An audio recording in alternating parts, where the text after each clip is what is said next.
Everyone, thanks so much for joining me today. This is Real Leather Certified Career Coach. Welcome back to my channel, your dedicated space for unraveling the intricacies of career advancement, the competitive job market, and exploring strategies for career success. Today's topic is one that resonates with so many people: how to find a career when you have no clear interest and must build a meaningful career, starting with a simple job.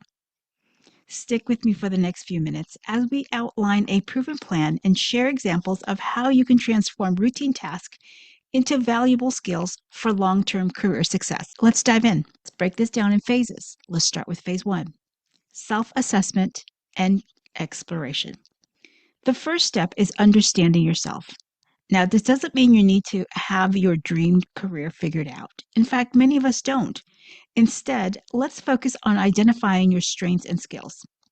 Start by listing the things that you're good at. For example, are you great at organizing? That's a transferable skill for project management. Do you enjoy talking to people? That's a strong base for customer service or sales. And let's look at this as an example. Say you've worked in retail before, and it might feel like just a job, but a closer look will show that you're likely learned things like problem solving, time management, and communication skills. These can open doors to jobs in industries like hospitality, tech support, or even marketing. Customer service is the backbone of every business. Let's move on to phase two: skill development. Once you've identified your skills, create a plan to level up. Remember, every job is a learning opportunity if you approach it with curiosity and growth mindset. Let's talk about routine tasks and how they can build skills for your future. Let's look at an example of data entry.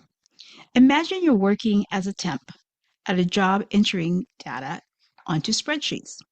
On the surface, it's mundane, but if you focus on improving efficiency, learning shortcuts, or even teaching yourself basic Excel formulas, you'll develop skills for roles like administrative assistant or operations coordinator.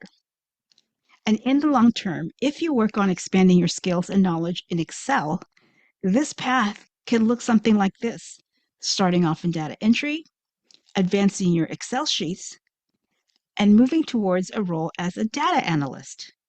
Now, of course, these examples are simplified, but the path is viable.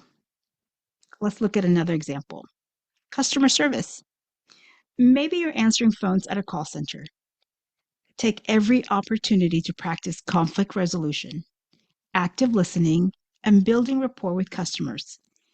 These are foundational skills for all roles like account management, sales, and customer support, and of course, management.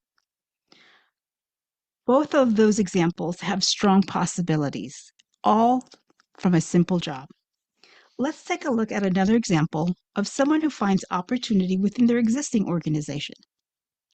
Let's say Sarah started as a receptionist at a medical office. Over time, she learned about medical billing and coding and asked for extra responsibilities and eventually transitioned into a career as a certified medical coder and earning much more than her original salary. Let's look at phase three, which is finding a job with potential. This next step is finding a job that offers learning opportunities and growth potential. This might not be your dream job, but it's a stepping stone. Let's look at the first tip here. Target bridge jobs.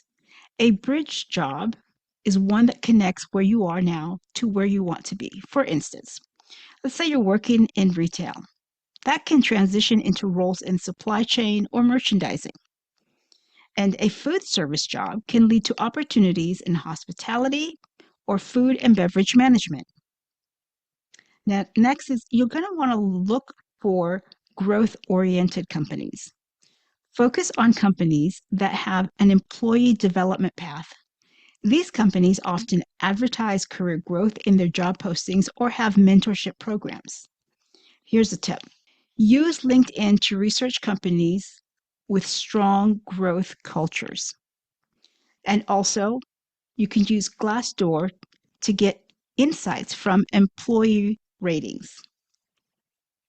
Now let's look at phase four, which is succeeding in the job once you get it. Once you've landed a job, the real work begins to set yourself apart as a key team member. And besides doing your job well, here are a few things to consider. You should take initiative. Volunteer for extra tasks or projects, even if they're outside your immediate job description. For example, if your office needs someone to organize an event, step up. You're demonstrating leadership potential when you do. Also, build relationships. Make it a point to connect with colleagues and managers to build strong relationships. In the process, you may even find a mentor who can help guide your career. Look at another example. Jason worked in a warehouse loading trucks. He was a good worker and very observant.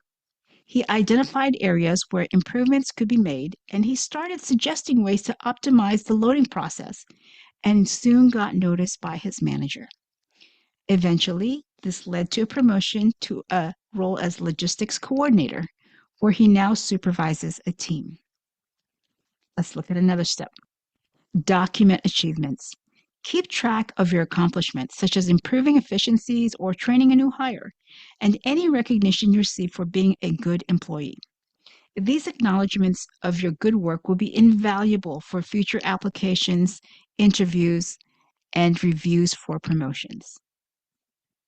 Let's look at the next phase. Evaluate and plan forward. After you've been in your role for about 6 to 12 months, it's time to reflect and then ask yourself these questions. What have I learned? What parts of the job do I enjoy? What are my next steps for growth? These questions will help you identify whether or not you're on a career path that you'd like to continue on or other opportunities, possibilities that exist for you. So let's look at how all of these steps come together as a success when one is committed to the process. Let's say Mike started as a delivery driver for a logistics company. He realized he loved the operational side of things, so he shadowed his supervisor to learn routing and scheduling. After a year or so, he applied for and secured an operations manager position. Now, I hope this process has given you ideas on how you too can find a path to a career, even if it seems like the path is unclear in this moment. My challenge to you is to leverage the skills you've gained to transition into roles that better align with your long-term goals that will eventually set you up towards a viable career. Now, here's some closing thoughts. Remember, it's okay to start small. Your first job might not be your dream job, but every role can teach you something valuable. By taking the time to assess your strengths, develop your skills, and make the most of every opportunity, you can build a career that's both fulfilling and sustainable. Now, if you found this video helpful, let me know in the comments, give me a thumbs up. And if you've got questions, be sure to post them below. Thanks, and I will see you in the next episode.